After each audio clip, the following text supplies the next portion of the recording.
Bienvenido, and Wahine. I hope each and every one of you feels welcome. Hey, it's your girl Destiny back in the house. Hey, y'all, hey. I want to thank each and every one of you that have already subscribed to the channel. I appreciate you. You know I do. For those of you who have not subscribed to the channel, please, if you will, stop what you're doing. Yes, right now. Stop. And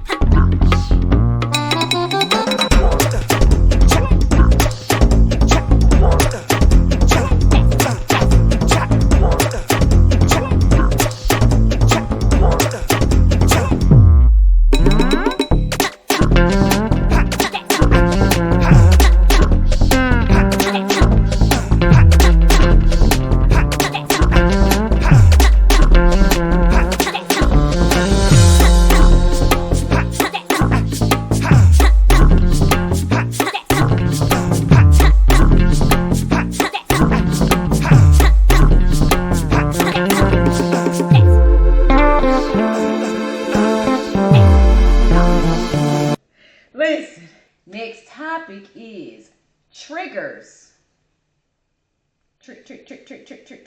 Triggers. How do we handle triggers? Are you easily triggered? Do you have things that trigger you? I want to talk about triggers. Drop down in the comments. Drop down in the comments. Y'all, we're gonna have a new dance. Subscribe dance. Is it getting old to y'all yet? We're going to do a drop down in the comment dance. I got to figure out the music and the dance to that one. But listen, share that in the comments. Do you have triggers? This is going to be about triggers and probably boundaries. I think that'll be a great one to incorporate, click together. I say that because if you have triggers, I would think that you are setting boundaries with the people up close and personal in your life so that they are not triggering you. Right? That's just what I think. I remember back in the day when I used to meet people for the first time and they thought my OCD issues were funny. They used to do things that they thought, again, were funny, I guess, to trigger me or to like tease me or test me. I didn't think it was funny. Triggers are real. Mental health disorders and issues and things are real. They're not to be played with. Now, if you have a person, people make jokes about themselves. People laugh at themselves. That's different. If somebody's making light of their own situation, that's different. But if I tell you, I don't like touching things, and then you come and put something in my lap or throw something on me or something, that I'm not going to find it funny. We might, in fact, be fighting. Let's sit in that.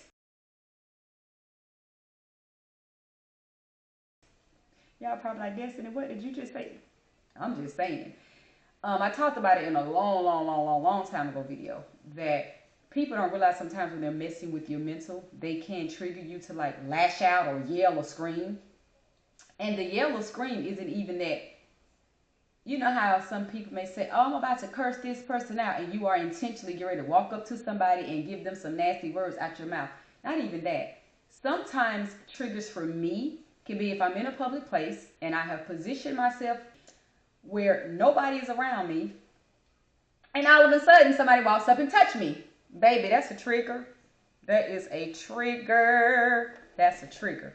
And what's about to happen is two things. One or two things. You about to either get swatted at because you done scared me and triggered me, or you about to get yelled at. Take your pick, but I guarantee you one or two of those are going to happen. So, my boundaries are set. People that know me know, don't do all that touching on me. Don't be in my personal space. Don't do all those things. They know this about me. So, I don't really have to set them. They're there. They're in place. But my question to you is, do you have certain things that trigger your mental space that aren't good for other people to tap into? And how do you navigate that? How do you handle it? What do you do? Have you set boundaries? Will you set boundaries after this video? Because it is a tip to do so if needed. I don't tell other grown folks what to do. It's only me suggesting to you that you might need to. You may need to. Um, some people again they take it light, they think it's a joke, they want to pick and tease and play with you, baby. Again, depending on the person, you have people that have I've seen them on like AGTV, America's Got Talent. They have disabilities, they're comedians, and they get up and talk about it. And I was about to do a disabled motion, but I don't want nobody to think I'm making fun. But again, it's the person on stage making fun of themselves. But I'm not about to do it because people, you can sit here and be like, God bless you. And you got some people in this world that will find offense to that. Oh my gosh, you said bless me and you didn't say it this way. And why would you say God bless me? You're not God. You atheist. You serve the wrong God. You ain't got the Holy Ghost. You the devil. People will take anything these days. I see it on social media. I'm like, baby, y'all got some issues. And twist things around. So I will not do, and I was about to do it just haphazardly because I've seen like, probably 4 at least people on AGTV that are disabled. And it's a physical, obvious, a disability that they have. You can see it. And they joke about it. Maybe an arm shorter than another one or a leg shorter than another. And they talk about that limb that's shorter. But yeah, we're going to leave it at that. Because I don't do anything disrespectful on my channel. So that's just that. But unless you have a person like that make light of their own, then laugh with them. Clown with them if it's comfortable. But you can't do that with everybody. So yeah, just share that in the comments if you're comfortable. If you have triggers, certain things that unnerve you, that bother you, that taps into your anxiety, and how do you navigate it, manage it, handle it? Do you set boundaries? I'm going to share a quick story with y'all. The first time, I didn't even know what anxiety was. I knew the word. I didn't know what it actually meant. This was shortly after my mom passed a few years ago, and I was riding in my vehicle, and for absolutely no reason at all, I felt like I needed to scream. Just, ah! And then the need to scream turned into I needed to run. I'm going to try not to get emotional thinking about this. How do your brain compute running while you're in a car with your foot pushing a gas pedal? So after I felt like I wanted to scream, and then I felt like I wanted to run, I remember, and it just started racing. It was quick. It was like I wanted to scream, run, jump, yell, scream, run. It was just like, I was like, oh my. I had 2 children in the car with me, and I will never forget the fight, the battle in my brain to hold it together, because I didn't know what was happening to me, and I didn't want to terrify the hell out of them. So I was just driving, and I remember passing a 7-Eleven, some convenience store, and seeing a police car.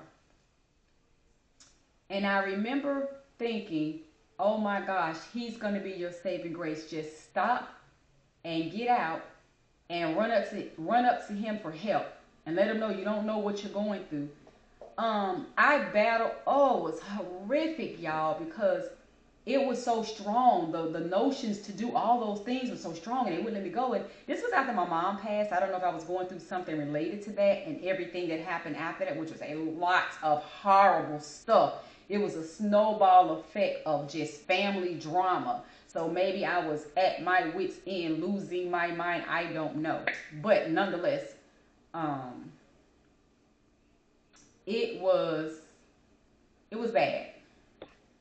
And I remember holding it together so well that the moment passed. And it was a long, let me just say, it was a long time, meaning it was what felt like 15 or 20 minutes. That's a long time to be in a mental space that you don't know nothing about. It's the first time ever in life happening. That's a long time, family members, on the Cooking Up Conversations channel. I thought I was losing my mind, going crazy. And I didn't want to scare the children, so I just kept driving, and I was in the front seat, like, don't yell, don't scream. You can't run because you're driving. Like, fast forward. The moment passed, and so much was going on that I probably didn't sit down at night and think about it. I didn't think about it the next day because life was crazy. My mom had just passed. It was just so much had happened. But when I met this young lady that I called my sister, we lost contact over the years. But I met her, and I was telling her about it one day, and she was like, sis, you were having an anxiety attack. And I was like, well, what? She said it was a panic anxiety attack. You never had those before? I'm like, no. I've never even, I don't think I told her I never heard of it, but I remember telling her I never had it before. I just remember saying, nope, never had it. And then I just remember looking it up and researching it after that point. So I think I heard the word anxiety. I definitely heard of panic attacks. I never saw one. I never knew anybody who had them. So for me to have it for the first time in my life, it scared the mess out of me. But with that being said, I got through it.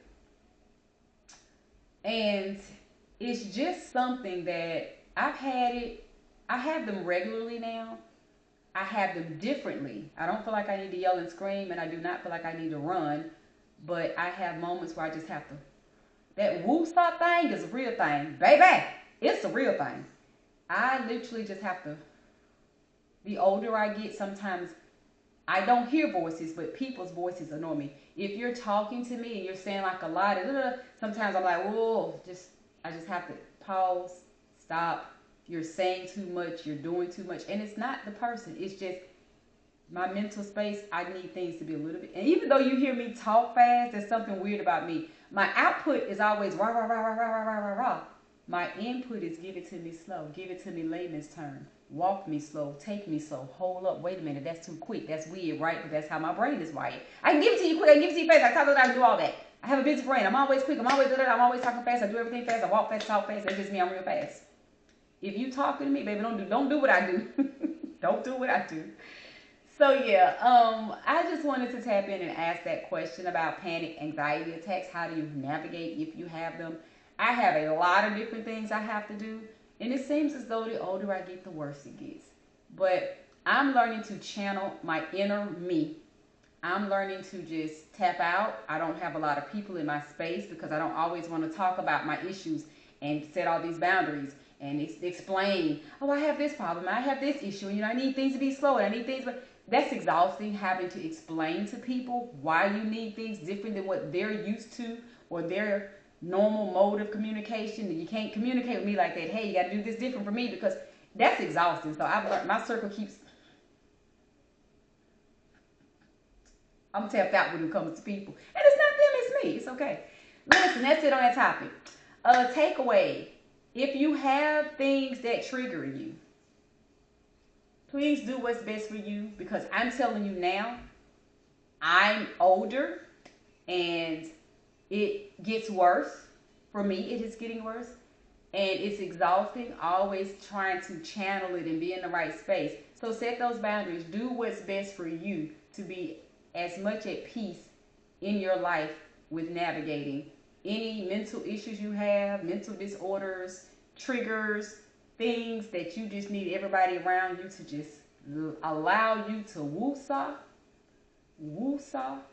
and bring it together. Whatever that looks like for you, don't feel afraid to do it. Set those boundaries. And yeah, that's just that for that particular video, y'all. I'm going to hop off. Thank you for watching. Stay tuned. Keep watching. I will see you all next time.